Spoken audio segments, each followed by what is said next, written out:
Bismillahirrahmanirrahim. Alhamdulillahi rabbil alamin. Wassalatu wassalamu ala Rasulillah wa ala alihi wa sahbihi wa man tabi'ahum bi ihsan ila yaumil ba'd. Fa nuwasil kitab Al-Bayan Al-Awhad fi Tauhidillah Al-Ahad. Di pertemuan yang sebelumnya kembali kita murajaah kaidah yang ke-7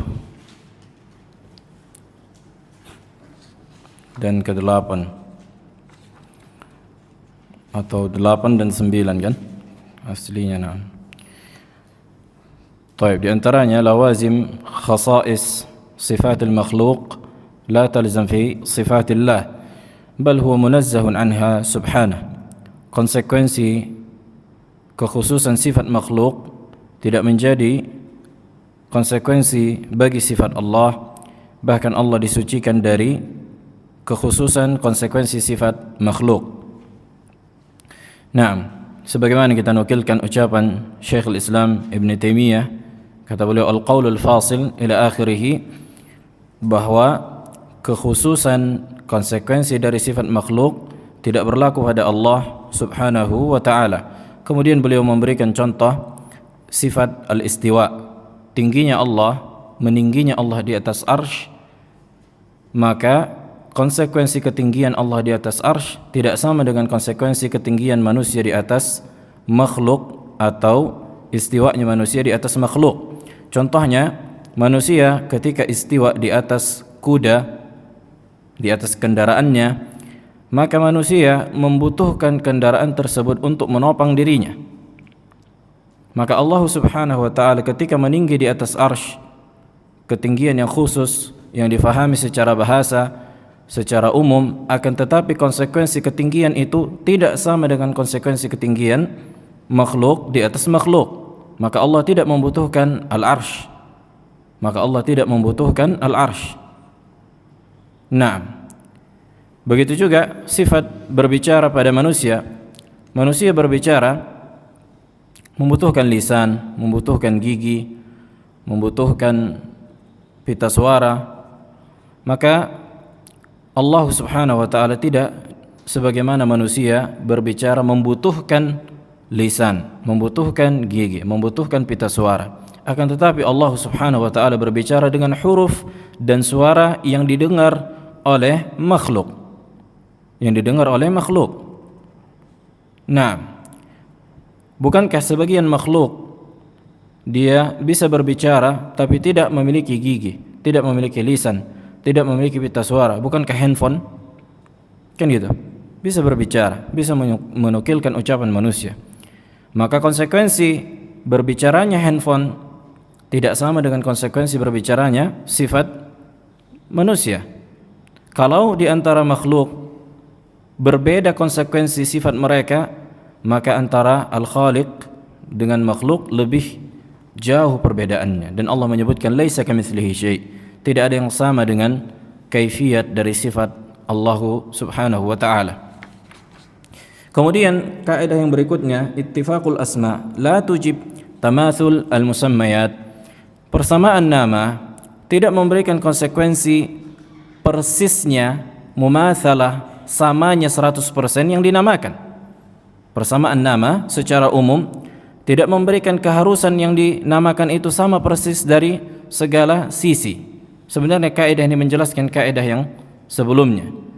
Maka Syekhul Islam Ibn Taimiyah juga menyebutkan bahwa Allah subhanahu wa ta'ala di dalam Al-Quran menyebutkan Allahu la ilaha illahu al-hayyu al-qayyum.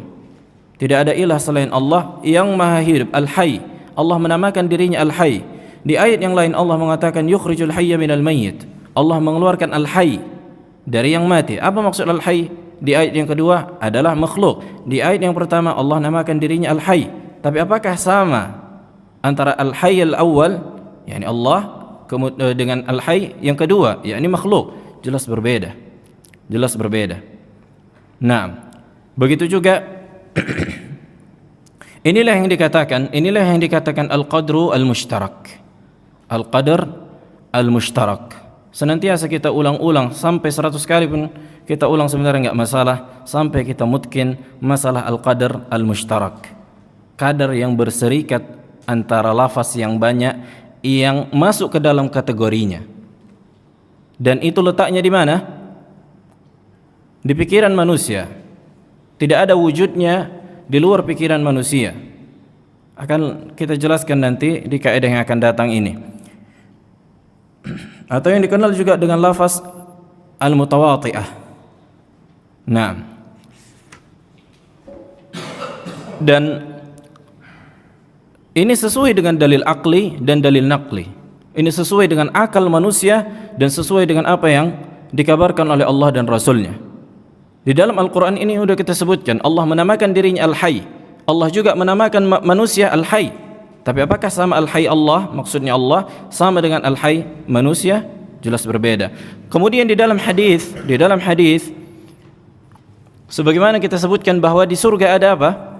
Ada kenikmatan yang banyak. Contohnya susu, laban. Di surga juga disebutkan apa? Al-asal, madu. Di surga juga ada khamr. Di surga juga ada apa? Hurun 'ain, bidadari. Di surga juga ada anhar, sungai-sungai. Di surga juga ada istana. Apakah ada yang mengetahui kaifiat dari kenikmatan ini? Bagaimana di surga? Maka tidak ada yang mengetahui persis bagaimananya. Sebagaimana yang dikatakan Nabi sallallahu alaihi wasallam, "A'dattu li ibadiyas salihin ma la 'ainu ra'at wa la udhun sami'at wa la khatara 'ala qalbi bashar." Ini hadis al-Qudsi. Bahwa Allah menyebutkan, aku siapkan surga bagi hamba-Ku yang saleh, yang tidak pernah dilihat oleh mata mereka, tidak pernah didengar oleh telinga mereka, dan tidak pernah terbesit oleh hati mereka. Maksudnya apa? Kaifiat dari kenikmatan itu tidak ada yang mengetahuinya. Tapi maknanya secara umum jelas manusia mengetahuinya.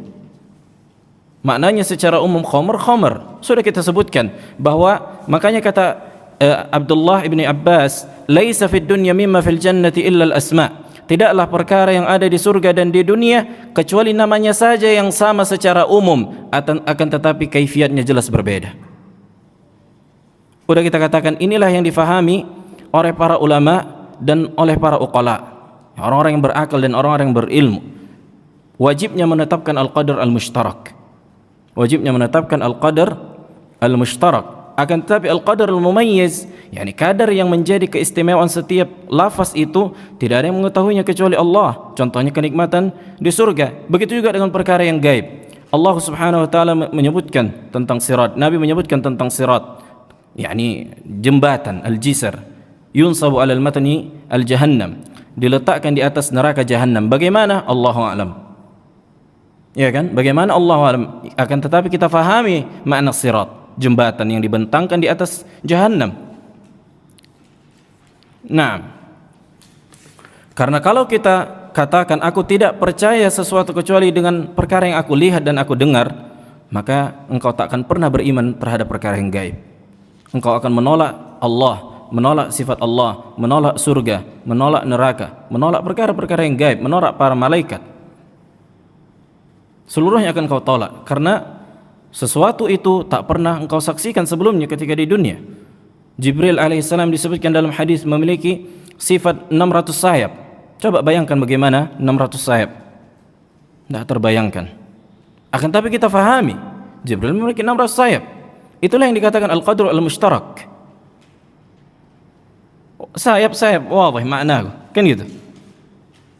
Nah, tapi bagaimana? Allahu a'lam. Baik. Ini min babi murajaah. Kita lanjut kaidah ini sebagaimana yang kita sebutkan kemarin, maka kita ulang lagi.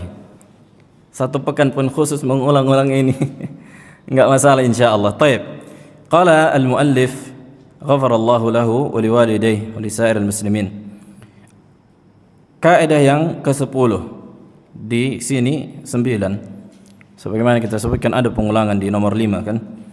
Wujub itsbati al-qadri al-mushtarak wal qadri al-mumayyiz wa anna al-asma' was sifat min babi al-qadri al-mushtarak wa laysa min babi al-lafzi al-mushtarak. Baik. Kaidahnya wajibnya menetapkan al-qadar al-mushtarak. Tulis saja al-qadar al-mushtarak sebagaimana yang kita sebutkan. nanti akan kita jelaskan lebih rinci. Wajibnya menetapkan al-qadar al-mushtarak dan al-qadar al-mumayyiz.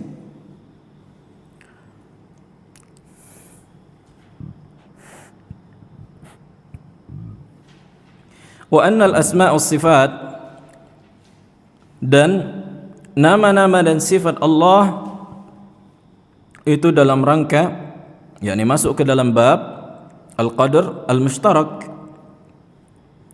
bukan masuk ke dalam rangka lafaz mushtarak, al-lafzu al-mushtarak.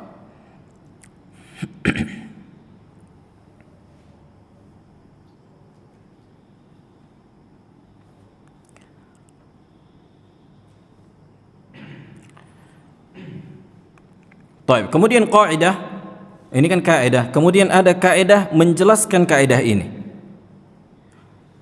Itsbatu al-ilmi bil ma'na, menetapkan ilmu tentang makna secara umum, inilah yang dimaksud itsbatu al-qadri al-mushtarak.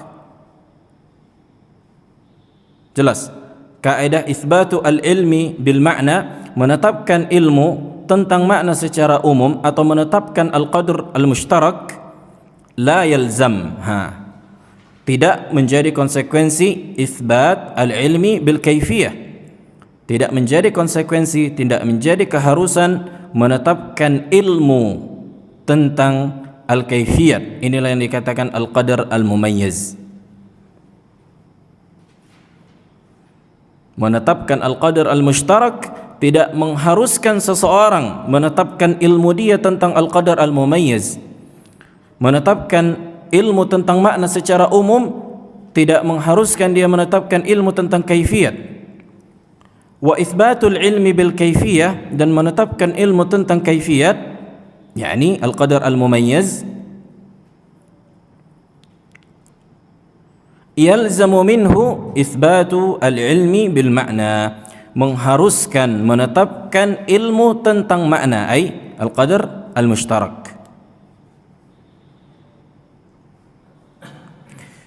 هذه من أهم القواعد في باب الأسماء والصفات. Bahkan ini adalah inti dari seluruh kaidah dalam nama-nama dan sifat Allah Subhanahu wa taala, yang dengan ini apabila seseorang memahaminya maka akan selamat dari penyakit ta'til, menolak sifat, dan selamat dari penyakit tamtsil, menyamakan sifat Allah dengan sifat makhluknya.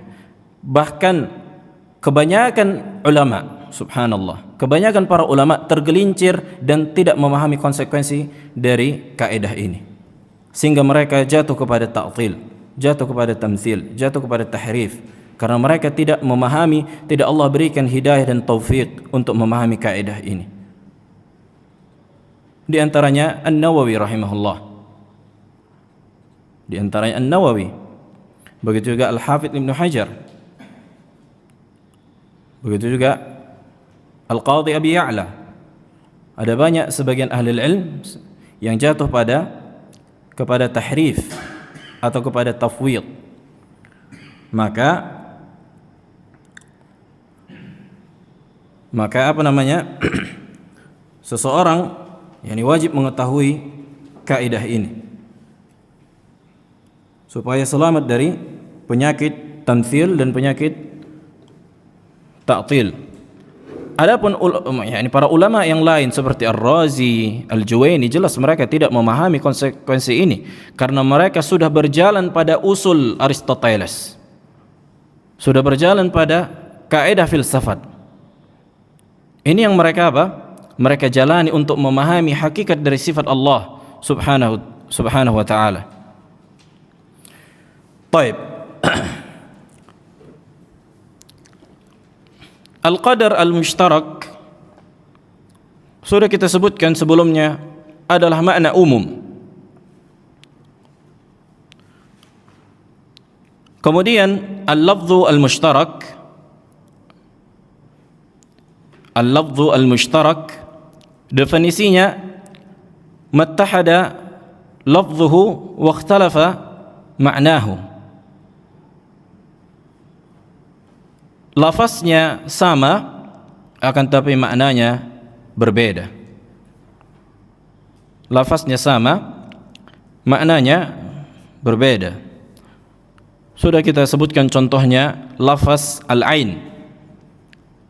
Al-ain di dalam bahasa Arab ada banyak maknanya sesuai dengan konteksnya. Di antaranya al-ain, makna al-ain apa kemarin kita sebutkan? Naam? Apa? Mata menangis. Naam, yakni ain al-jarihah, mata organ manusia. Ini dikatakan ain di dalam bahasa Arab. Atau lafaz ain diungkapkan untuk zat ini, untuk sifat ain, mata. Kemudian apa lagi? Al-ain, mata air. Ya kan? Nah, kemudian mata uang. Kemudian mata-mata, jasus. Nah, apa bahasa Indonesia mata-mata? Indomie telur, Intel. Naam, spy. Taib. Kemudian apa lagi? Taib. Perkara-perkara ini, mata manusia yang digunakan untuk melihat. Kemudian apa lagi? Mata uang. Kemudian apa lagi? Mata-mata. Kemudian mata air. Apakah zatnya sama, maknanya sama? Secara umum jelas berbeda. Antara mata air sama mata manusia, sama enggak? Berbeda jauh. Maknanya jelas apa? Antara langit dan bumi. Mata uang, apakah sama dengan mata air? Berbeda. Inilah yang dikatakan al-lafzu al-mushtarak. Lafaz mushtarak. Lafaznya sama, maknanya berbeda. Begitu juga kalimat as-as. Di dalam bahasa Arab kalimat as-as. Wal-laili idza as-as. Ada dua makna yang benar-benar berbeda. Adbara wa aqbala. Datang dan pergi. Subhanallah. Kalimatnya sama, as-as, tapi apa? Bisa datang, bisa pergi. Datang ketika malam, pergi ketika datang siang. Ketika terbit matahari dia pergi. Ketika terbit matahari, maka malam pergi apa datang? Pergi. Ketika tenggelam matahari, maka malam datang. Wal laili idza as'as. Ada banyak di dalam bahasa Arab ini yang dikatakan al-lafzu al-mushtarak. Wadah. Begitu juga kalimat quru'. Sebagaimana Allah katakan, wal mutallaqatu yatarabbasna bi anfusihinna thalathata quru'. Dan wanita-wanita yang diceraikan hendaklah berdiam diri di rumah-rumah mereka thalathata quru'. 3 quru'. Para ulama berselisih tentang makna qur'un. Maknanya tuhur wal haid, suci dan haid. Apakah sama makna suci dan haid? Benar-benar berbeda antara suci dan haid, walaupun ada hubungannya secara umum. Lihat, itulah yang dikatakan apa? Al-alaqah baina al-alfaz. Kenapa diungkapkan dengan kalimat mata misalnya?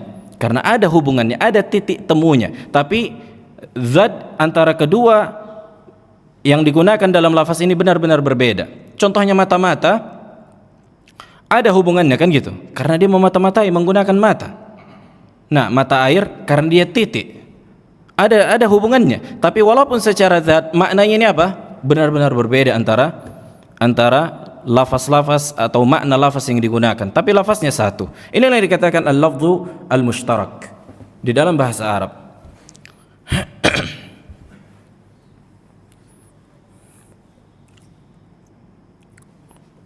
Baik. Kemudian mustalahat al-qadar al-mushtarak.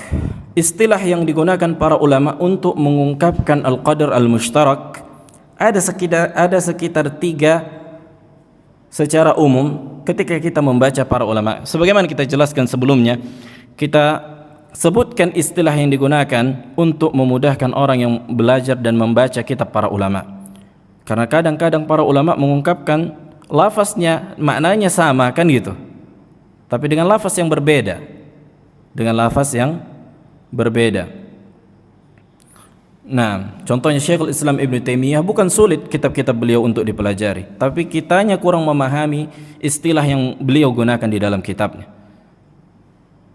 Kan udah kemarin kita sebutkan, sama seperti membaca kitab kedokteran yang nggak ada memahaminya kecuali orang-orang kedokteran, orang-orang medis, ya kan, bukan ahlul ikhtisas. Taib. Al-qadr al-mushtarak yutlaqu ala hadhihi al-ma'ani. Yang pertama, atau hadhihi al-alfaz. Yang pertama, al-amru al-kulli. Al-amr al-kulli.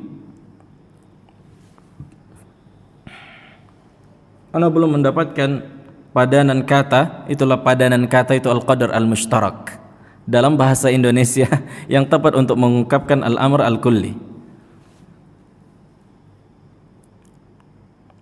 Kemudian atau al-ma'na al-kulli, makna kulli, makna secara global, makna secara global atau secara umum.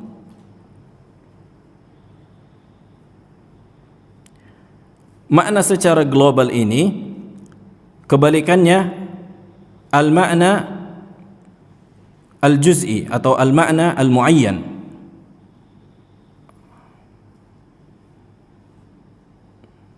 Kulli kan umum, kalau muayyan tertentu dia, ada individunya.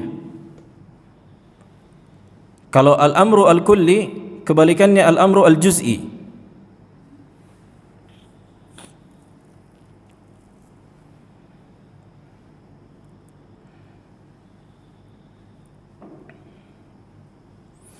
Kemudian al-mutlaq. Yang kedua, al-mutlaq. Mutlak juga mirip dengan am.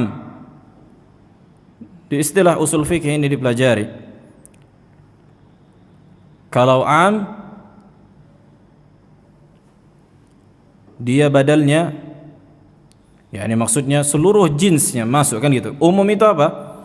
Yani ada banyak personnya tapi tidak ditentukan siapapun, tapi mencakup seluruhnya. Adapun mutlak, maknanya ada banyak, dia mencakup person yang banyak, tapi tidak ditentukan siapa person itu, akan tapi masuk ke dalam kategori secara umum. Taib, al-makna al-mutlaq itu juga sama, makna secara mutlak, atau al-am, atau al-makna al-am, atau al-jins.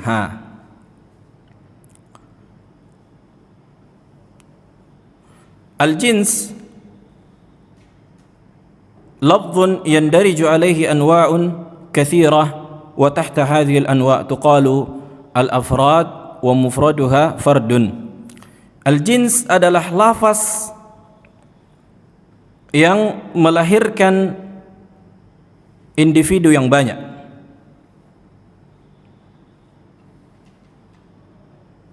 Adalah lafaz yang melahirkan individu yang banyak.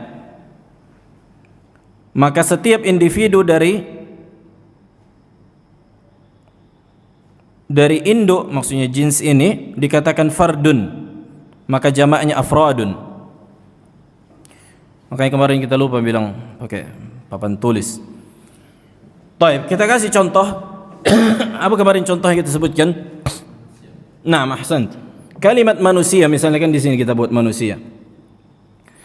Maka apakah manusia ini ada secara waqi', maksudnya di kehidupan real, ada enggak manusia begitu saja tanpa dijelaskan individunya siapa? Aba Ikrimah, ada enggak manusia di kehidupan nyata tanpa dijelaskan individunya siapa? Ada? Enggak ada. Nah, itulah yang dipahami oleh akal, ya kan? Misalnya manusia, yakni insan. Taib. Al-insan yakni melahirkan individu yang banyak. Ini contohnya personnya ini. Misalnya si Kevin, misalnya Muhammad, misalnya Zaid, Abdullah bin Muhammad, ila akhirih. Ada jutaan manusia di muka bumi. Mereka semua masuk ke dalam kategori apa? Insan, manusia. Maka kalimat manusia itu di mana maknanya, di mana wujudnya? Yakni di akal manusia, di pikiran manusia. Di pikiran manusia. Wadah. Begitu juga kalimat hewan. Kalimat hewan. Coba tunjukkan hewan, Kevin. Coba tunjukkan hewan. Hah? Nggak bisa. Kenapa? Kenapa nggak bisa? Hah? Naam, sahih, nggak bisa. Kemudian ta'lilnya, sebabnya karena wujudnya cuma ada di pikiran. Ketika kita menunjuk semut, itu bukan lagi jins, itu sudah individu dari kalimat hewan. Karena hewan itu mencakup ada banyak, kan gitu. Ada serangga. Serangga jins atau enggak? Naam, jins. Ada semut. Wadah. Semut juga jins apa enggak? Jins. Ya kan? Ada semut merah, semut. Lihat, ini sesuatu yang difahami akal manusia. Itulah yang dikatakan al-qadru al-mushtarak. Wujudnya di mana? Di akal. Ya enggak? Wujudnya di akal. Nah, makanya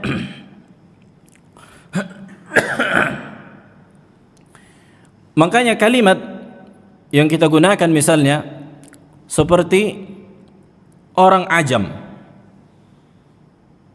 ajami, yakni orang yang bukan Arab, ini jenis, kan gitu. Kalimat laki-laki jenis atau enggak? Jelas jenis. Makanya ketika sebagian ahlul ilm mengatakan laki-laki lebih utama dibandingkan perempuan, itu dikatakan jins. Artinya tidak semua laki-laki lebih utama dibandingkan semua perempuan, tapi secara umum laki-laki lebih utama dibandingkan perempuan. Dan keutamaannya ini pun dilihat dari sisi agama dan akal. Wadah. Nah, begitulah konsep memahami al-qadar al-mushtarak. Iya kan? Tidak salah kita mengatakan laki-laki afdal minan nisa. Jinsu ar-rijal afdal min jinsi an-nisa. Adapun individunya, apakah bisa kita mengatakan Zaid afdal min Fatimah? Enggak bisa. Wadah. Akan tapi akal manusia memahami. Itulah yang dikatakan apa? Al-qadar al-mushtarak. Wadah. Kemudian apa hubungannya dengan sifat Allah Subhanahu wa taala? Sebagaimana kita sebutkan, ketika kita gunakan misalnya kalimat ada, maujud. Allah memiliki sifat maujud, kan sifat al-wujud. Naam. Manusia memiliki sifat al-wujud. Taib. Kucing memiliki sifat al-wujud. Kemudian apa lagi? Kacamata memiliki sifat al-wujud. Pulpen sifat wujud, kitab sifat wujud. Mereka semua, yakni Allah dan seluruh makhluk yang ada yang memiliki sifat wujud berserikat pada al-qadar al-mushtarak, pada lafaz al-wujud. Berserikat pada itu. Itulah yang dikatakan al-qadru al-mushtarak. Sifat al-wujud.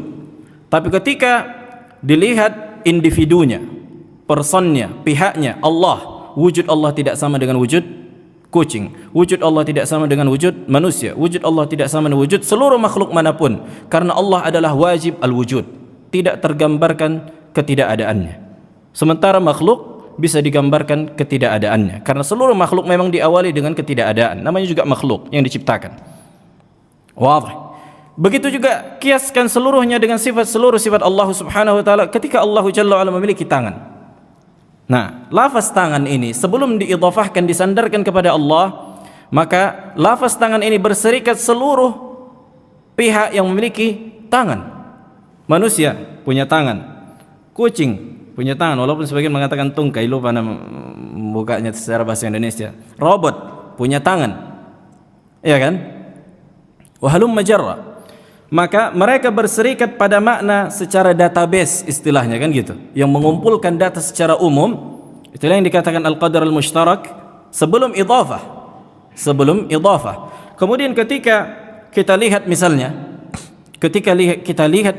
tangan manusia terdiri dari daging, terdiri dari kulit, terdiri dari darah. Akan tetapi ini konsekuensi sifat tangan bagi manusia, jangan disamakan dengan konsekuensi tangan Allah Subhanahu wa taala, sebagaimana konsekuensi tangan manusia tidak sama dengan konsekuensi tangan robot, yang dimana robot tangannya tidak terdiri dari daging, tulang dan darah. Wadah. Inilah yang dikatakan al-qiyas asy-syumul atau al-qiyas at-tamtsil. yakni mereka memahami, akan tetapi maksudnya apa? Allah Subhanahu wa taala tidak mengabarkan bagaimana tangannya, tidak mengabarkan bagaimana zatnya. Untuk mengetahui tangan Allah bagaimana, harus mengetahui zat Allah bagaimana. Sebagaimana kita sebutkan sebelumnya kan gitu, ketika engkau bertanya kepadaku bagaimana Allah turun ke langit dunia, silahkan jelaskan kepadaku bagaimana zat Allah. Jika engkau tak mampu menjelaskan bagaimana zat Allah, maka aku tak mampu menjelaskan bagaimana Allah turun. Dan bukan menjadi keharusan bagiku dan bagimu untuk mengetahui bagaimana zat dan sifat Allah. Yang jelas Allah mengabarkan Allah turun ke langit dunia setiap sepertiga malam terakhir. Allah mengabarkan di hari kiamat nanti Allah datang. Allah mengabarkan bahwa Allah berbicara di dalam Al-Quran, di dalam sunnah. Qala wa ma tilka biyaminika ya Musa. Ini lihat Allah berbicara dengan Nabi Musa. Inni ana rabbuka la ilaha illa ana fa'budni. Mungkinkah selain Allah berbicara dengan ucapan ini, inni ana rabbuka la ilaha illa ana fa'budni, sesungguhnya aku adalah Rabbmu, tidak ada ilah selain aku, sembahlah aku. Wa aqimis salata li dzikri. Enggak mungkin selain Allah berbicara dengan ucapan ini. Adapun di dalam Al-Qur'an kita mengkabarkan apa yang Allah ucapkan di dalam Al-Qur'an. Maka beginilah konsep memahami al-qadar al-mushtarak. Yang jelas kita fahami Allah Jalla wa'ala berbicara dengan huruf dan suara. Adapun konsekuensinya, nanti kalau Allah berbicara berarti pakai lisan, pakai gigi. Ini konsekuensi sifat makhluk, sifat manusia. Sudah kita sebutkan, ada makhluk yang lain yang mampu berbicara dengan huruf dan suara, tapi tidak mengharuskan dia harus memiliki gigi, lisan, dan seterusnya. Iya kan? Disebutkan dalam hadis, batu dan pepohonan berbicara pada hari kiamat, berkata kepada seorang yang berperang dengan Yahudi, ya Muslim, ya Abdullah, hadal Yahud, uqtulhu illa al-gharqad, kecuali pohon gharqad yang ditanam oleh orang-orang Yahudi sekarang. Mereka mengimani bahwa mereka akan dilindungi oleh pohon gharqad. Jangankan untuk beriman kepada Allah dan Rasulnya supaya selamat, tapi mereka percaya ini. Subhanallah. Ini menunjukkan kejahilan orang-orang Yahudi. Wadah. Jadi sebagaimana Allah Subhanahu wa taala mengkabarkan di dalam Al-Qur'an tentang kenikmatan yang ada di dalam surga, yang kita fahami adalah al-qadar al-mushtarak. Bukan kaifiat dari hakikat dari apa yang Allah kabarkan, perkara-perkara dari kenikmatan yang ada di dalam surga. Fala ta'lamu nafsum ma ukhfiya lahum min qurrati a'yun jazaa'an bima kanu ya'malun. Maka setiap jiwa tidak ada yang mengetahui ma ukhfiya lahum, apa yang disembunyikan bagi mereka dari perkara-perkara yang menyejukkan hati mereka. Jazaa'an bima kanu ya'malun, sebagai balasan atas apa yang mereka kerjakan. Dan kalimat jins sudah kita sebutkan contohnya ada banyak, dan itu adalah makna global yang berada pada pikiran manusia, yang difahami manusia, yang berserikat di dalam makna ini, yang masuk ke dalam kategori makna ini atau lafaz ini, segala sesuatu yang yasluh atau yasduq, yang bisa karena dia memiliki sifat itu. Contohnya tadi tangan manusia, maka manusia masuk ke dalam kategori tangan, kan gitu. Kemudian monyet punya tangan, masuk ke dalam kategori tangan. Kemudian kucing masuk ke dalam kategori tangan. Kemudian robot masuk ke dalam kategori tangan. Allah memiliki tangan, masuk ke dalam kategori tangan. Inilah yang dikatakan al-qadru al-mushtarak. Tapi bagaimana? Allahu a'lam. Dan al-qadar al-mushtarak itu letaknya di pikiran dan bukan di al-waqi', maksudnya bukan di kehidupan real, al-qadar al-mushtarak. Makanya ketika anak katakan sama si Kevin, coba tunjukkan hewan, begitu saja dia enggak mampu menunjukkannya sampai ditunjukkan individunya dari hewan itu apa. Ya enggak? Coba tunjukkan hewan, Vin. Dia ambil semut. Ana bilang, ana enggak mau semut. Tunjukkan lagi hewan, ambil kuda. Begitulah sampai Anda jelaskan individu dari hewan itu apa. واضح واضح يا أبا أيوب. طيب فهذه المصطلحات استخدمها كثير من الشراح في هذا الباب. Mustalah-mustalah ini digunakan para pensyarah kutub ahli ilm. Di antaranya Al-Imam Ibn Abil Izz di Syarah At-Tahawiyah, Syekhul Islam Ibn Taimiyah di kitab At-Tadmuriyah, dan Syekhul Islam Ibn Taimiyah yang paling banyak menggunakan istilah ini karena memang istilah ini adalah istilah mantiqiyah, mustalahat al-mantiqiyah. Makanya klasifikasi makna itu jins, nau', fard itu digunakan di ilmu mantiq. Nah, karena adapun di kutub-kutub para ulama sebelum Syekhul Islam Ibn Taimiyah, yakni mereka tidak menggunakan istilah ini karena memang belum muncul syubhat yang berkaitan dengan ini. Karena ini muncul ketika sebagian orang-orang yang belajar agama Islam memasukkan ilmu filsafat, memasukkan ilmu Aristoteles, memasukkan ilmu Aflatun ke dalam akidah Islamiyah, khususnya dalam pembahasan ketuhanan atau ilah. Sehingga Syekhul Islam Ibn Taimiyah membantah mereka, an-naqd al-mantiqiyin, ar-rad al-mantiqiyin, membantah para ahlul mantiq, membantah pemahaman Aristoteles. Taib.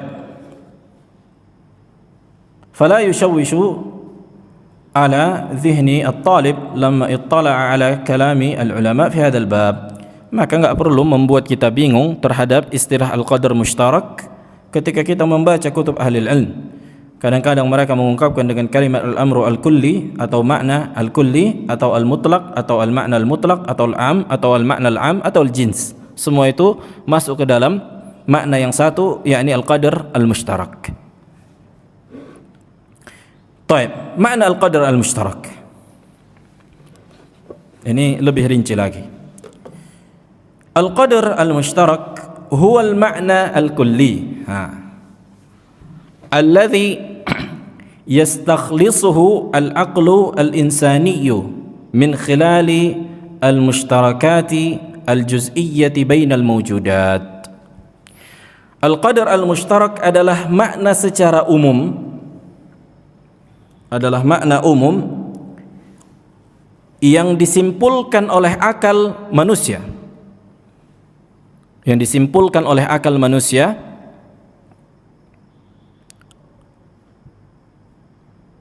melalui apa?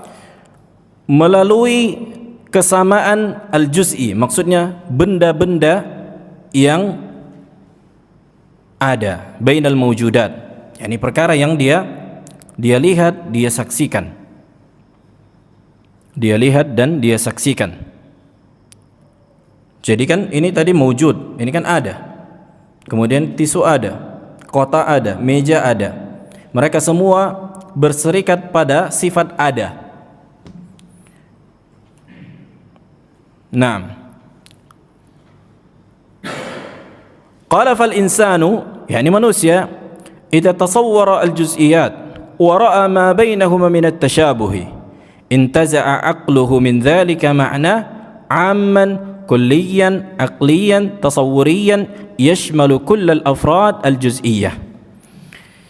Manusia ketika membayangkan juz'iyat, juz'iyat itu setiap individu. Juz'iyat itu setiap individu, setiap zat.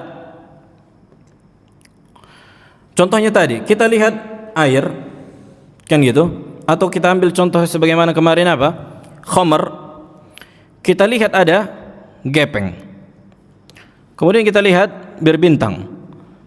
Kemudian kita lihat tua. Kemudian kita lihat apa lagi? Whisky. Kemudian kita lihat lagi wine. Halumma jarrah. Di toko-toko sebagian, apalagi di toko-toko di negara kufar banyak kan gitu, dijual bebas. Maka apa? Maka akal manusia melalui apa yang ia lihat dari perkara-perkara yang satu jenis ini, dia lihat ini ada kemiripan, at-tasyabuh. Kemudian akalnya apa? Memahami bahwa gepeng, berbintang, tua, ila akhirih, dia bisa menyimpulkan bahwa perkara-perkara ini masuk ke dalam kategori yang satu, yakni khamr. Kenapa? Karena mereka memiliki sifat yang khusus, yakni al-iskar. Ya enggak? Al-iskar, yakni memabukkan. Wadah. Makanya muskir, yakni memabukkan, sifat memabukkan pada zat, pada air, itu masuk ke dalam segala sesuatu yang dikatakan khamr.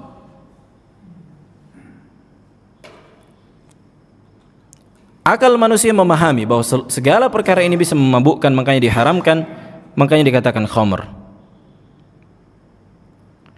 Sawa'un allati ra'aha amil lati lam yaraha. Baik perkara itu, juz'i itu dia lihat atau belum dia lihat. Makanya Allah menyebutkan di dalam Al-Quran bahwa ada khamr allati lam yataghayyar ta'muh, yang enggak bisa, yang enggak berubah rasanya, yang tidak memabukkan. Pernah kita lihat ada khamr begitu? Enggak pernah kita lihat, tapi dia masuk ke dalam database kategori khamr.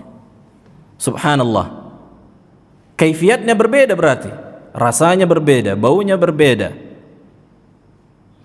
Ya enggak? Karena apa?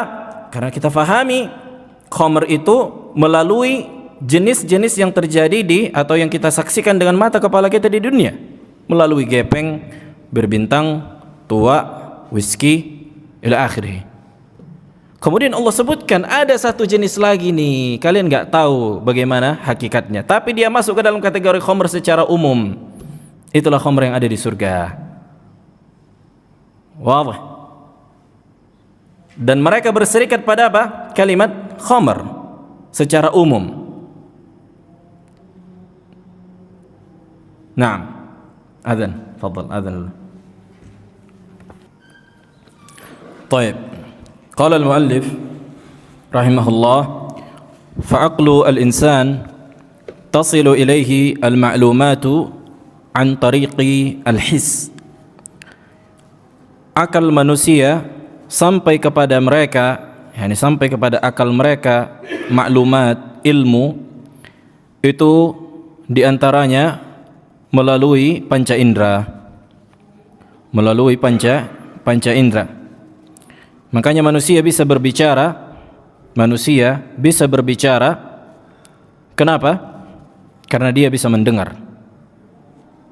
Manusia bisa berbicara karena dia bisa mendengar. Bagaimana dia bisa menyusun kalimat? Karena dia mendengar kalimat. Oleh karena itu apa? Orang yang ingin belajar bahasa Arab mampu mengucapkan ucapan kalimat Arabiyah. Makanya para ulama mengatakan hendaknya banyak mendengarkan kajian-kajian atau muhadatsah dalam berbahasa Arab. Supaya apa? Supaya dia sempurna dalam mengucapkannya. An-nutq. Bagaimana orang Arab mengucapkan kalimat tersebut? Bagaimana ini bisa diraih? Dengan mendengarkan. Lihat, an tariqil hiss, telinga, panca indera. Makanya orang yang tuli bisa dipastikan dia akan bisu. Orang yang tuli, yang tidak mendengar apapun, bisa dipastikan dia akan bisu. Kenapa? Apa yang mau diucapkan? Apa yang mau diucapkan? Nggak ada kalimat yang masuk. A'u lah. Wadah.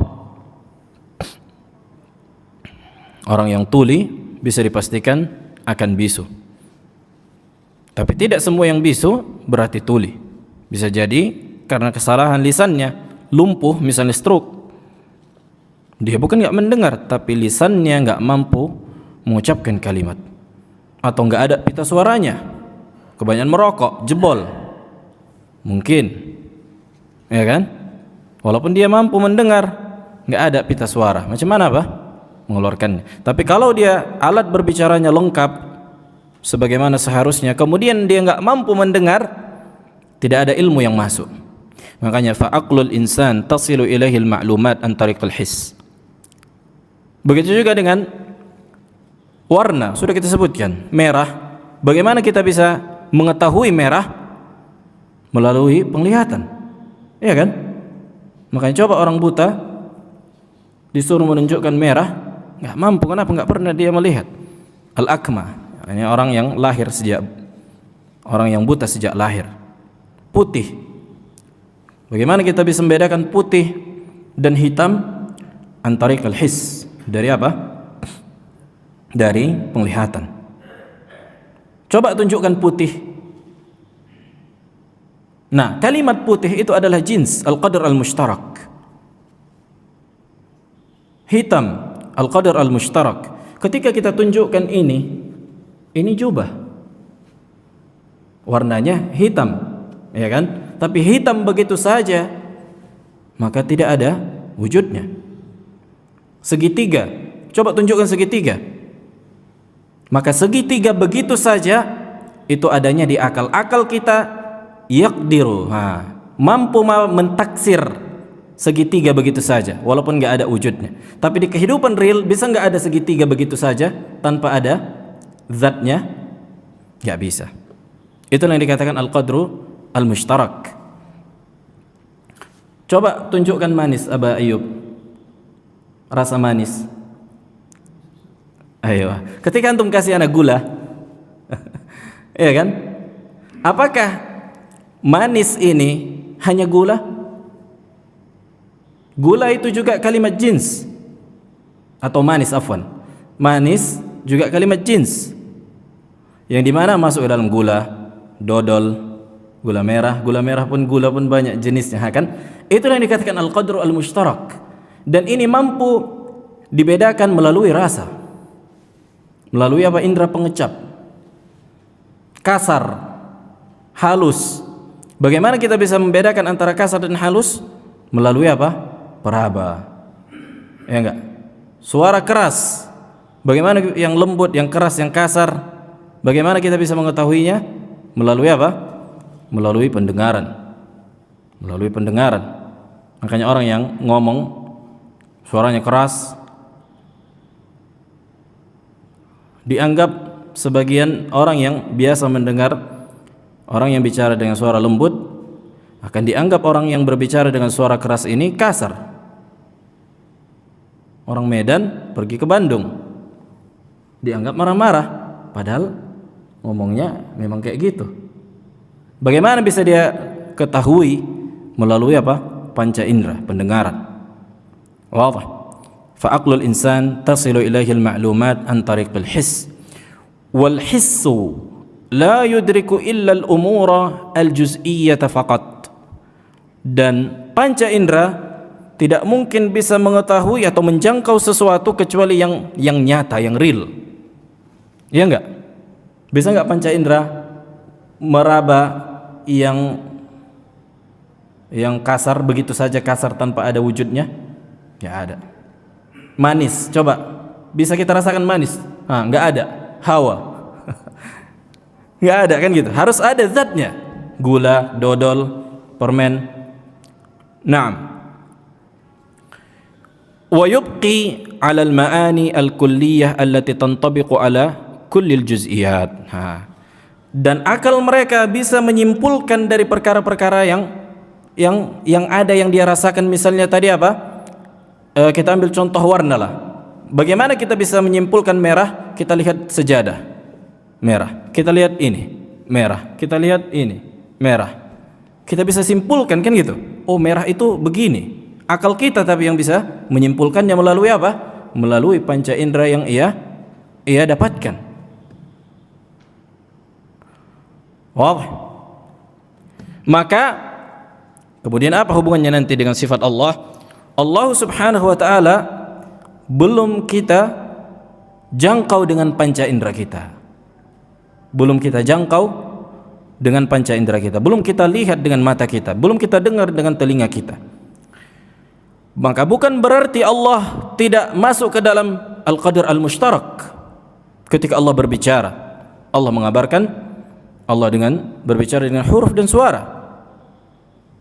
Allah memanggil Musa, wa nadainahu min janibit turil ayman wa nur falamma ataha Musa nudiya ya Musa. Dipanggil. Kita mengetahui Allah memanggil Nabi Musa. Allah mengabarkan Allah punya tangan, kedua tangan. Kita imani Allah punya kedua tangan, tapi bagaimana? Allahu a'lam, karena Allah tidak pernah kita lihat sebelumnya, sehingga kita tidak bisa menyimpulkan kaifiatnya. Tapi qadar mushtarak itu masih pada lingkup yang berada di situ. Dengan itulah kita bisa membedakan antara tangan dan kaki. Al-qadar al-mushtarak, jins.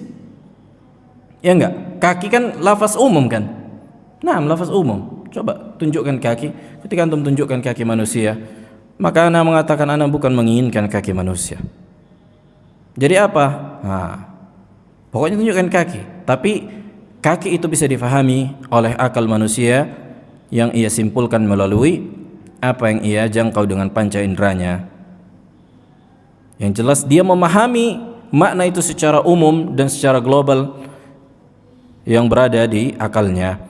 Fayatalaqqaha al-aqlu wa yujriduha min al-ma'ani al-juz'iyyah al-hissiyah. Nah, ketika manusia melihat perkara-perkara yang ada, dia dapatkan ini merah, sejadah merah, kan gitu, bendera merah, maka dia bisa menyimpulkan merah itu begini secara umum. Nah, makanya apa? Ketika Allah mengabarkan Allah punya tangan, nah Allah masuk ke dalam tangan, Allah masuk ke dalam al-qadar al-mushtarak. Akan tapi bagaimana? Allahu a'lam. Perlu diperhatikan, kenapa mereka menyimpang? Karena mereka berjalan pada konsep Aristoteles. Aristoteles mengatakan al-qadar al-mushtarak itulah fil waqi', itulah di kehidupan real. Ini kesalahan dalam apa? Dalam akal, dalam mantik. Karena ketika kita katakan merah, merah itu berada di akal manusia, bukan berada di kehidupan real. Nah, bagi Aristoteles merah itulah semuanya. Tidak ada al-qadar al-mushtarak. Al-qadar al-mushtarak itulah hakikat wujud fil waqi', dalam kehidupan real. Maka ini apa?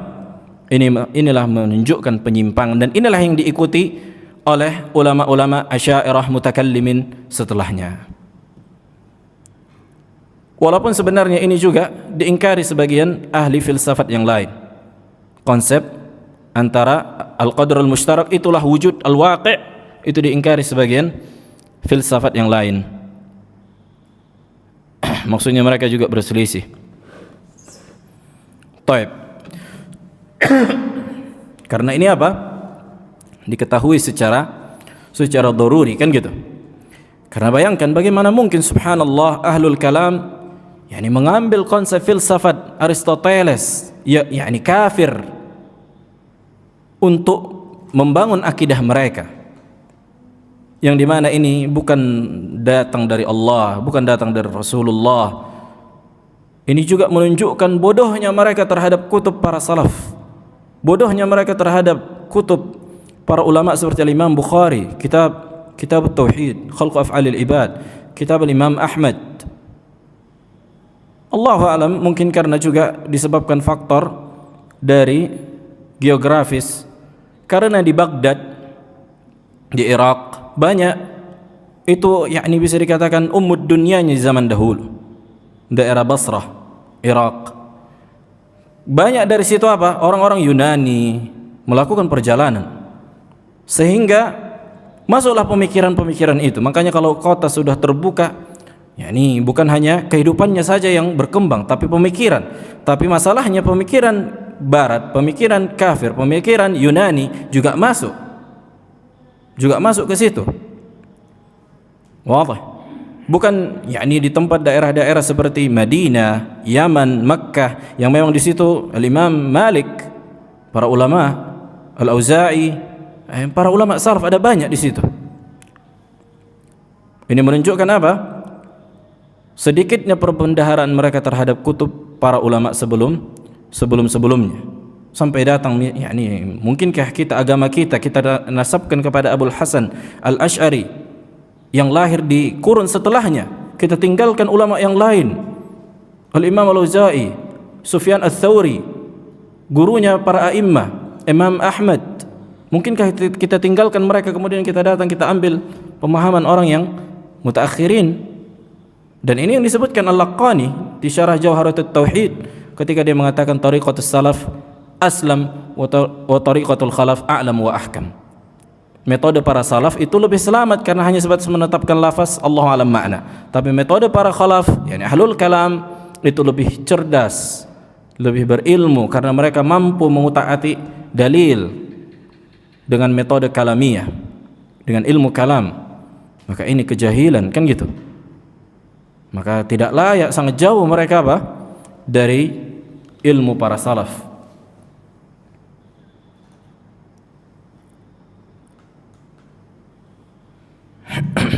Taib. Kemudian tabiatul qadar mushtarak.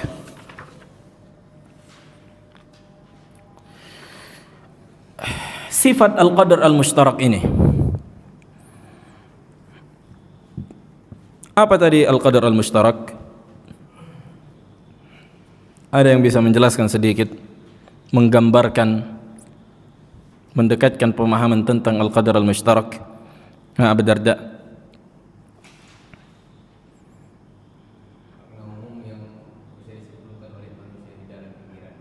Nah, makna umum yang disimpulkan oleh akal manusia. Nah, melalui benda-benda yang ia jangkau dengan panca indera. Contohnya merah, itu kan makna umum. Ahmar, merah. Di mana wujud merah begitu saja? Di akal. Dia simpulkan bahwa ini merah masuk ke dalam sini. Ini merah masuk ke dalam sini. Ini merah masuk ke dalam sini. Ini merah masuk ke dalam sini. Nah, ini semua merah ini di akal. Di kehidupan real ada nggak merah begitu saja? Tidak ada merah begitu saja. Tapi akal mampu memahami merah itu apa. Iya kan? Nah, begitu juga tangan.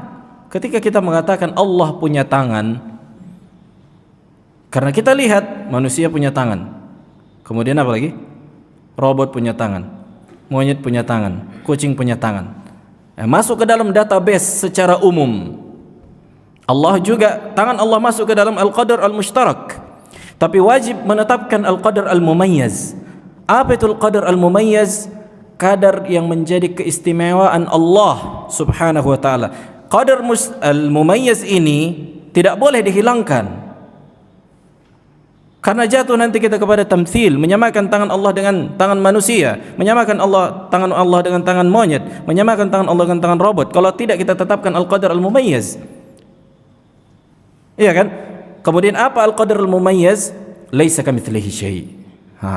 Tidak ada yang sama tangan Allah dengan tangan makhluknya. Konsekuensinya juga tidak sama. Sebagaimana tangan robot terdiri dari plastik, mungkin besi, mungkin ila akhirih. Manusia tangannya terdiri dari apa? Terdiri dari daging, tulang, darah ila akhirih. Maka Allah tidak seperti itu semua. Ini makhluk. Yang jelas kita imani, Allah memiliki sifat tangan. Allah mengkabarkan bahwa Allah menggenggam langit dan bumi pada hari kiamat. Wa ma qadarullaha haqqa qadri wal ardu jami'an qabdatuhu yaumal qiyamah was samawati matwiyatun bi yaminih. Naam. Jadi makna global yang berada pada akal manusia dan wajibnya menetapkan al-qadar al-mumayyaz. Apa itu al-qadar al-mumayyaz? Laisa kamitslihi syai'. Tidak ada yang sama dengan tangan Allah. Bagaimana? Allahu a'lam. Jadi qadar mumayyaz itu kita tahu hanya sebatas Allah tidak sama tangannya dengan tangan makhluknya. Udah. Bagaimana tangan Allah itu? Allahu a'lam. Ada enggak bagaimananya? ada bagaimananya, hanya Allah yang tahu. Nah, ada nggak bentuknya? Ada bentuknya, bagaimana? Allahu a'lam. Jelas. Yang kita tahu bagaimananya tangan Allah, laisa kamitslihi syai'. Tidak ada yang sama dengan tangan makhluk. Tangan Allah tidak ada yang sama dengan tangan makhluk. Udah, qadar mumayyiznya itu dia, sampai di situ. Walillahil matsalul a'la wa lam yakul lahu kufuwan ahad. Naam. Yang jelas tangan Allah sempurna, tidak sama dengan tangan makhluk. Sebagaimana seluruh sifat Allah, al-matsal al-a'la wal wasfu al-a'la. Al-wasfu al-a'la, sifat yang paling tinggi dan sempurna. Bagaimana? Allahu a'lam. Tidak menjadi keharusan mengetahui al-qadar mushtarak, berarti harus mengetahui kaifiyat dari sifat tersebut. Naam. Kemudian tabiatul qadar mushtarak, annal qadra al-mushtaraka laysa amran mawjudan fil kharij, fil juz'iyat. Sudah kita sebutkan. Al-qadar al-mushtarak itu, makna global itu tidak ada zatnya di kehidupan real. Wadih. Tidak ada wujudnya merah begitu saja. Ada enggak merah begitu saja di kehidupan real? Enggak ada merah begitu saja. Harus dijelaskan dulu apa itu yang kau inginkan. Sajadah merah, aku ambil sajadah merah, baru bisa aku faham. Ya kan? Qala fal juz'iyat, yakni setiap individu pada kehidupan real, yakni setiap benda, la yujadu fiha illa ma huwa juz'i. Yani tidak mungkin ada kecuali memang dia benda, ada hakikatnya, berdiri. Wa innama huwa amrun mawjudun fi dhihni faqat. Akan tetapi al-qadar mushtarak itu, makna global itu ada di dalam akal dan pikiran manusia saja. Yafhamu bihi at-tashabuh al-mawjud bainal juz'iyat fil kharij, yang dia bisa simpulkan dari perkara-perkara yang ada di kehidupan real. Ya enggak? Kita fahami merah karena kita lihat benda-benda merah. Kita fahami putih karena kita lihat benda-benda putih. Kita pahami hijau, kita lihat benda-benda hijau. Tapi ada enggak merah begitu saja tanpa ada bendanya? Juz'inya ada enggak? Enggak ada. Tapi kita faham merah, kita faham putih. Wadih. Karena bisa saja Anda mengatakan kepada antum semua, kemarin Anda beli mobil merah, tapi merah yang tak pernah terlihat oleh kita semua. Mungkin enggak? Mungkin. Ya kan? Nah, begitulah sifat Allah.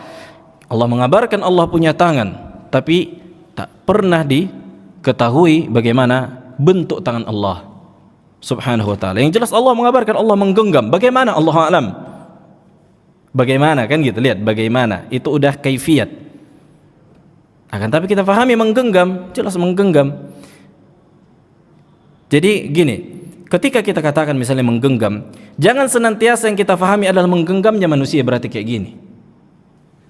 Fahami secara umum makna menggenggam, udah. Jangan yang langsung menggenggam beginilah manusia. Udah, menggenggam ini saja, tangan manusia saja yang tahu menggenggam. Wallah. Beko bisa enggak menggenggam? Beko angkat kayu. Bisa. Tapi bagaimana? Allah alam. Yang jelas makna global itu apa? Itu berada pada pikiran manusia. Qala fal juz'iyat la tujadu, ini yang kita baca. Fa nahnu hina naqulu, yani kita ketika mengatakan inna hunaka qadran mushtarakan bainal mawjudat, sesungguhnya ada kadar yang berserikat antara perkara-perkara yang mewujud. Ya, ini benda-benda. Kita ambil lafaz yang lebih mudah mungkin untuk difahami, kan gitu. La naqsid anna kulla mawjudin juz'iyyin fihi syai'un mimma huwa mawjud fil mawjudati al-juz'iyatil ukhra.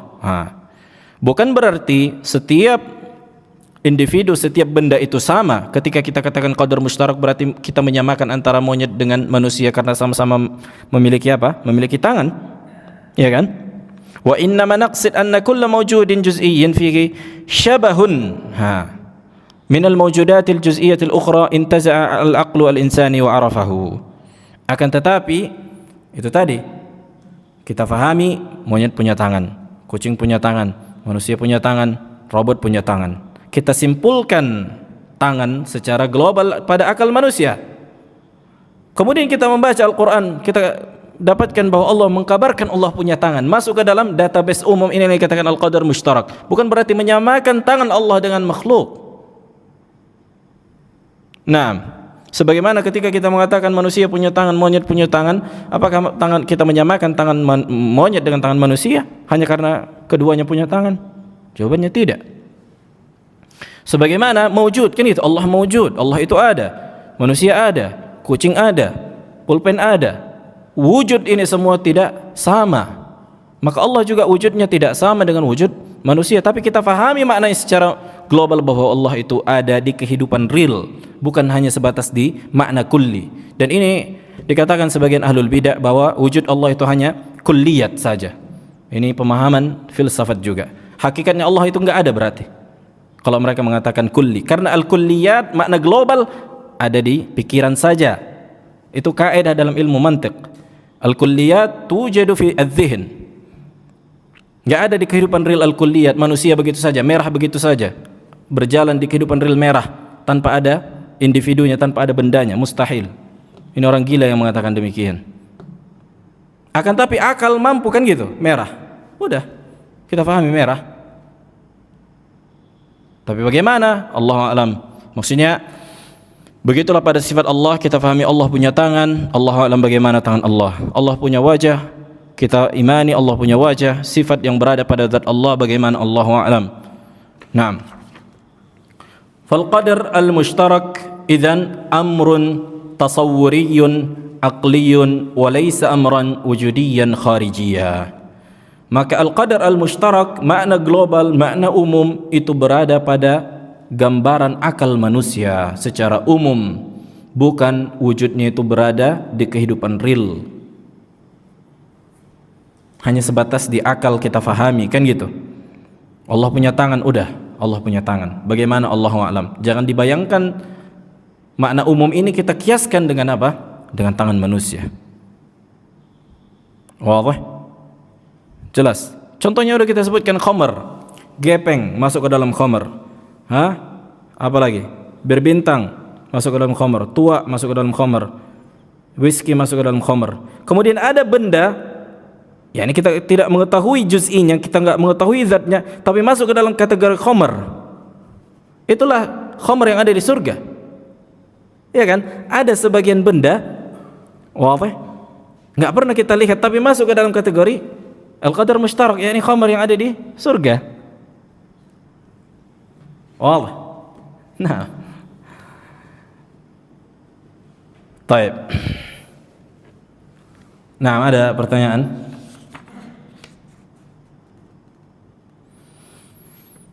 Sebenarnya ini masih ada lanjutannya. Cuma kita lanjutkan sedikit lagi. Masih satu hubungan. Baik, kita bahas sedikit lagi. Qala Syekhul Islam Ibn Taimiyah rahimahullah, al-mutlaqu ay al-kulli la yujadu fi adh-dhihn la fil kharij. Ini pengulangan sebenarnya. Al-kulli, makna umum, itu enggak ada wujudnya di luar pikiran manusia. Itu cuma ada di pikiran. Fala yatasawwaru an yakuna fil kharij syai'un mutlaq. Yani enggak bisa kita gambarkan ada di kehidupan real syai'un mutlaq. Yani makna umum, al-qadar al-mushtarak. Contohnya merah begitu saja, tangan begitu saja, kan gitu. La hayawan wala insan mutlak. Yani hewan tadi kita tunjukkan, ada enggak hewan begitu saja atau manusia begitu saja tanpa ditunjukkan siapa individunya, siapa bendanya? Enggak ada. Wala jismun mutlak. Tidak juga jisim mutlak. Wala mawjudun mutlak. Naam, bal kullu mawjudin falahu haqiqatun biha la yashrakuhu fiha ghairuhu. Setiap mawjud, setiap zat yang ada, dia memiliki kaifiat yang tidak sama dengan benda lain atau pihak lain. Wa misalu dzalika sifatul ilm, contohnya sifat ilmu. Fa hina naqulu inna hunaka qadran mushtarakan bainal mawjudati allati taqumu biha sifatul ilm. La na'ni bidzalika anna kulla mawjudin fihi juz'un minal ilmi al-hasil fil mawjud al-akhar, wa innama na'ni anna hunaka ma'nan 'amman li sifatil ilmi yastaw'ib kull hadhihi al-mawjudati fil kharij. Mathalan, sudah kita sebutkan, beliau menyebutkan juga sifat ilmu, kan gitu. Anak TK punya ilmu, anak SMP punya ilmu, anak SMA punya ilmu, S1 punya ilmu, S2 punya ilmu, S3 punya ilmu. Sahih la? Naam, Zaid anak TK punya ilmu, Muhammad SMP ila akhirih. Apakah ilmu mereka semuanya sama? Jelas berbeda. Iya kan? Jelas berbeda. Nah, makanya ketika kita menyamakan mereka, kita sedang menghinakan yang sudah lama belajar. Misalnya yang kuliah, ilmumu sama macam anak TK dalam menghitung. Marah dia. Nah, begitulah ketika seorang hamba menyamakan Allah dengan hambanya, dengan makhluknya. Walaupun sama-sama punya sifat, tapi sifatku berbeda. Kan itu, sifat Allah berbeda.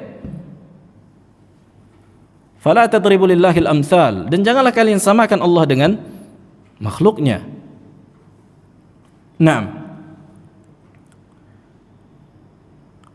Baik, wa amma al-ilmu al-juz'i fa kullu ilmin yakhtassu biman qama bihi minal mawjudat. Adapun ilmu kan gitu, setiap pihak, yakni setiap ilmu sesuai dengan sifat yang disifatkan dengan ilmu itu. SMP kita tahu secara umum kadar anak SMP itu ilmunya cemana. Ya, ini anak kuliah secara umum demikian kan itu. Walaupun ada sebagian manusia yang memang ya ini ilmunya anak SMP, maksudnya belajarnya SMP tapi macam anak SMA, tapi sedikit gitu. Ini secara global. Fal ilmu alladhi qama fi Zaidin yakhtassu bihi. Ilmu yang berada pada Zaid, contohnya Zaid anak TK, maka khusus bagi Zaid. Bentuknya, kadarnya, cemana ilmunya khusus bagi Zaid. Wal ilmu alladhi qama fi Amrin yakhtassu bihi. Ilmu yang berada pada Amr yang dia udah S3, maka ya ini khusus bagi Amr, cemana kan gitu. Wa kadzalikal ilmu alladhi qama billahi ta'ala yakhtassu bihi. Begitu juga ilmu yang ada pada zat Allah, maka ini khusus bagi Allah. Ilmu Allah tidak didahului dengan ketidaktahuan. Ilmu Allah tidak lupa. La yadhillu rabbi wa la yansa. Makanya lupa itu menunjukkan kelemahan ilmu juga, kata para ulama, az-zuhul wal ghaflah. Apa beda lupa sama tidak tahu? Apa beda al-jahlu wan nisyan? Apa beda lupa dengan tidak tahu ya Bang Arun?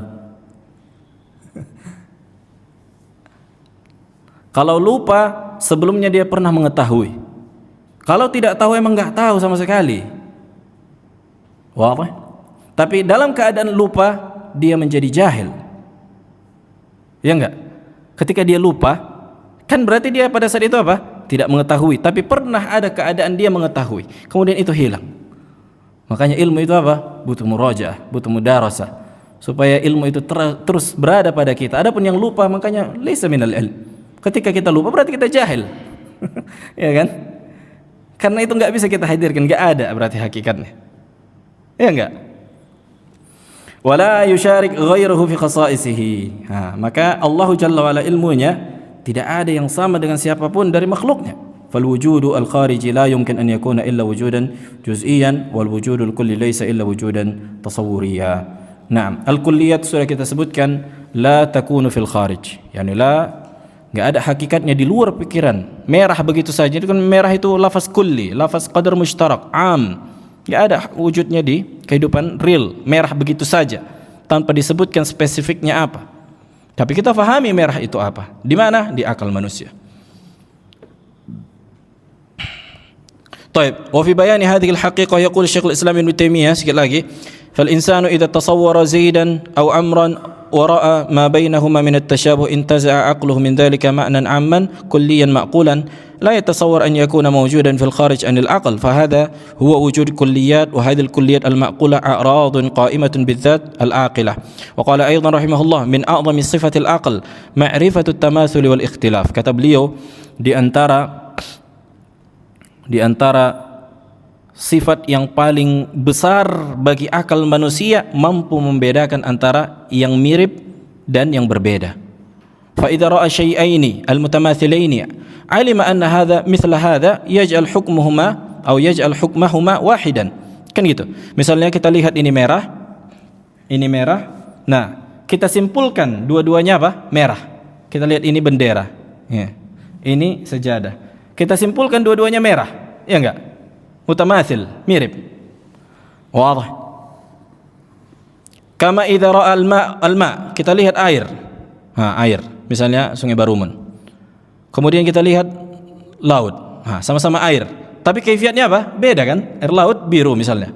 Barumun lagi banjir keruh. Wat turab, tanah di depan sini. Kita lihat tanah. Kemudian kita ke belakang rumah kita tengok tanah, berbeda. Tapi sama-sama tanah.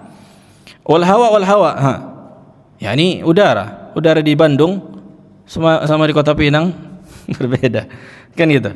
Thumma hakama bil hukm al kulli 'ala al qadr mushtarak. Kemudian memberikan kesimpulan hukum yang berserikat. Sama-sama udara, sama-sama ini kan gitu. Ada misal tapi la yahsun dzikruhu. Naam, ada pertanyaan? Fadhal. Naam. Orang yang menolak istiwa Allah, katanya ketika Allah berbicara kepada Nabi Musa, "Ana Rabbi, kami akulah Tuhanmu." Itu berbicara katanya kan kalau memangnya Allah di atas, otomatis Musa pergi ke langit katanya. Yang kedua, ada hadis katanya ketika hamba dengan Khalid paling dekat itu ketika sujud, maka perbanyaklah sujud katanya. Menandakan Allah itu dekat ke situ. Sudah itu, kalau ada orang bertanya, ini Khalid kata Allah. Naam. Katanya dekat. Jadi bagaimana kita mendekatnya? Baik, yang pertama ketika ada yang mengatakan bahwa Allah berbicara dengan Musa, kan gitu kan? Kemudian itu yang berbicara bukan Allah katanya. Artinya kalau seandainya kalau memang Allah dia mengingkari istiwa Allah. Enggak, tadi kan berbicara. Otomatis Musa naik di atas kan itu. Nah. Taib. Nah, yang pertama kita dudukkan dulu satu-satu masalahnya. Masalah berbicara tadi kan konsekuensinya, ya lihat. Berarti dia menyamakan konsekuensi sifat berbicara Allah dengan konsekuensi sifat berbicaranya manusia. Harus dekat-dekatan dulu. Iya kan? Iyalah.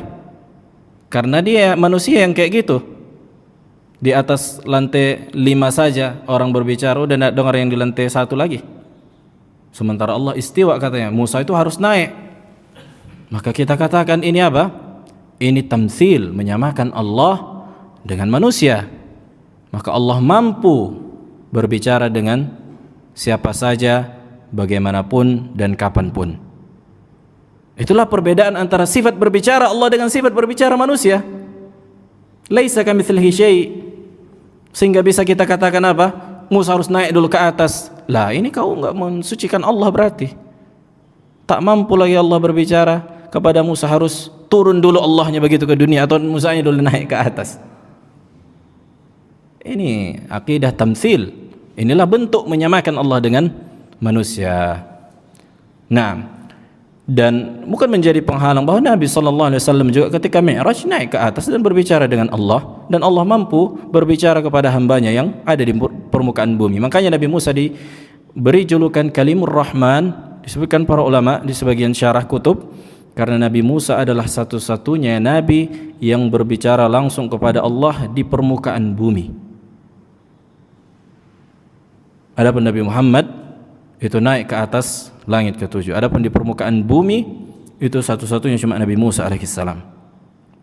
Nah, ini satu terbantahkan. Kita katakan laisa kamitslihi syai'. Allah tidak sama dengan manusia sehingga Musa naik dulu ke atas. Nah, kemudian yang kedua tadi apa? Na'am. Hadzal hadis sahih kan gitu. Inna aqraba ma yakunu baina al-'abd wa rabbih fa huwa sajid. Maksud kedekatan di sini adalah kedekatan yang sifatnya pertolongan. Yakni kedekatan hakiki. Yang pertama kita fahami dulu kedekatan. Apakah kedekatan sama, yakni senantiasa kedekatan itu maknanya zatnya menyatu dengan zat yang lain? Iya enggak? Yakni antara zat ini dikatakan zat ini menyatu dengan kitab ini, begini dulu baru dikatakan dekat. Maka tidak demikian di dalam bahasa. Ketika misal, makanya mutlaqul muqaranah kata para ulama, kebersamaan dan kedekatan misalnya, itu perkara relatif. Artinya kedekatan Allah ketika kedekatan Allah kepada hambanya yang sujud artinya diijabahnya Allah. fa inni qarib ujibu da'watad da'i. Sesungguhnya aku dekat dan mengijabah doa. Apakah ini takwil? Ini bukan takwil, tapi inilah zahir dari hadis. Karena zahir itu sesuai dengan konteks. Karena makanya fa'aktsiru fihi du'a, kata Nabi, perbanyak di dalam sujud itu doa ketika engkau apa? Dekat dengan Rabbmu. Nah, adapun kedekatan yang secara umum, maka na'am, Allah dekat, zat Allah dengan hambanya, tapi bukan berarti menunjukkan apa? Menunjukkan menyatunya antara satu zat dengan zat yang lain, sehingga kita mengatakan Allah fi kulli makan, Allah berada di dalam hatiku zatnya. Maka ini ucapan hululiyah, kufur. Nah, kemudian satu lagi tadi apa? Seorang hamba bertanya padaku tentang aku, kata Allah, Pak ini qarib. Naam, wa idza sa'alaka 'ibadi anni fa inni qarib ujibu da'watid da'i idza da'ani falyastajibu li wal yu'minu bi la'allahum yarshudun. Pertanyaannya apa? Istilahnya mengingkari istiwa Allah tadi. لا شوف يعني ليس هناك تناقض بين القرب والعلو. كذلك المعية لا ينافي العلو. Kebersamaan, kedekatan Allah kepada hambanya tidak menghilangkan sifat istiwanya Ia. Wadah? Tidak menghilangkan sifat istiwanya Ia. Lihat, bulan adalah benda terdekat dengan bumi. Apakah bulan itu berarti nggak di atas lagi? Iya kan? Harus jatuh dulu ke SBB, ke lapangan SBB, baru dikatakan dekat. Yani bulan adalah benda terdekat dengan bumi. Tapi apakah harus menyatu dulu bulan sama bumi? Nempel zatnya. Turun dulu, meteor kena timpa dulu kita? Kan enggak harus. Wah, begitu juga kebersamaan. Mazilna nasir wal qamaru ma'ana. Kita senantiasa bersama bulan, dan bulan itu ya ini berada pada posisi yang tinggi. Nah, begitulah konsepnya bahwa Allah Jalla wa Ala senantiasa berada di atas makhluknya, dan Allah juga dekat dengan hamba-hambanya yang bertakwa. Bersama hamba-hambanya yang bertakwa, bersama dengan hamba-hambanya yang berbuat ihsan. Innallaha ma'al ladzina taqaw wal ladzina hum ihsinun. Nah, wah, jadi tidak ada kontradiksi antara ketinggian Allah dan istiwanya Allah di atas arsy dengan kebersamaan dan kedekatannya kepada hambanya. Tidak ada kontradiksi. Yang kontradiksi itu kan makhluk kan. Suka tinggi dulu nggak bisa tinggi baru dekat. Nah, ini makhluk ini yang konsepnya demikian. Jadi ketinggian makhluk itu kalau mau dekat berarti kedekatannya menghilangkan sifat ketinggian. Ini makhluk yang kayak gini. Adapun Allah laisa kamitslihi syai'. Udah intahal kalam. Apapun syubhat semuanya subhanallah ya, ini sudah dijelaskan para ulama dan mayoritas, dan memang seluruh syubhat itu muncul dari tamtsil, menyamakan Allah dengan makhluk. Makanya mereka tolak. Mereka samakan dulu, mereka nggak mau menyamakan, akhirnya mereka tolak. Sebenarnya kalau mereka tetapkan dan mengatakan Allah tidak sama dengan makhluk, udah bukan kontradiksi. Mengetahui al-qadar al-mushtarak dengan mengetahui al-qadar al-mumayyiz. Yang kita fahami al-qadar al-mumayyiz laisa kamitslihi syai'. Intahal kalam. Bagaimana Allahu a'lam. Subhanakallah bihamdik asyhadu an la ilaha illa anta astaghfiruka wa atubu ilaik.